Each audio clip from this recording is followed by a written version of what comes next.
नमस्कार, स्वागत आहे तुमचे आमच्या चॅनेलमध्ये। आवाज महामुंबईचा, शोध बातमीचा, कौल मनाचा। चला तर मग आमचे चॅनेल शेअर करा, लाईक करा आणि सबस्क्राईब करा।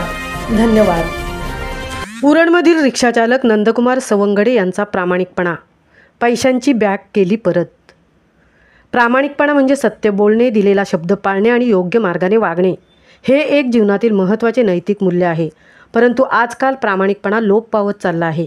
लबाडीचा शिक्का घेऊन काही लोक समाजात वावरताना दिसत आहेत, परंतु आजही समाजात प्रामाणिकपणा ही जिवंत असल्याचा प्रत्यय दिला आहे तो उरणमधील रिक्षाचालक नंदकुमार सवंगडे राहणार बोकरविडा यांनी।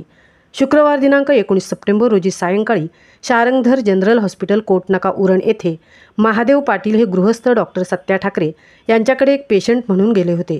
डॉक्टर सत्या ठाकरे यांनी महादेव पाटील यांना पायाची सोनोग्राफी करून घेण्यासाठी पाठवले, परंतु ते ज्या रिक्षात बसले होते त्या रिक्षात घाईगडबडीमध्ये आणि पायाच्या त्यांच्या या त्रासामुळे त्यांची पैशांची बॅग ही रिक्षामध्येच विसरून ते खाली उतरले आणि हॉस्पिटलमध्ये आले।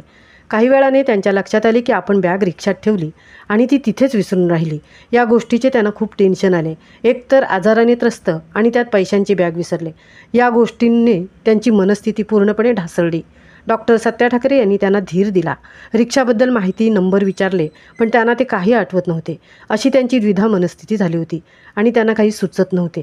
आणि त्याच वेळात रिक्षाचालक नंदकुमार सवंगडे हॉस्पिटलमध्ये आले आणि त्यांनी ती महादेव पाटील यांची पैशांची भरलेली बॅग, या बॅगेमध्ये 35 ते 40 हजार रोकड होती, ती त्यांच्या स्वाधीन केली।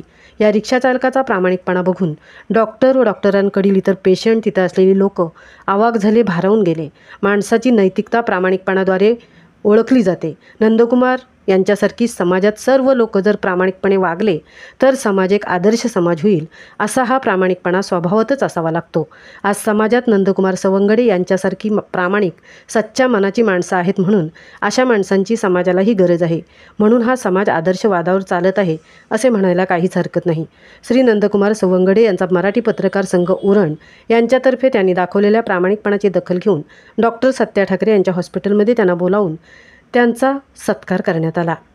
आवाज महामुंबईचा चॅनेलसाठी तृप्ती भोईर, उरण।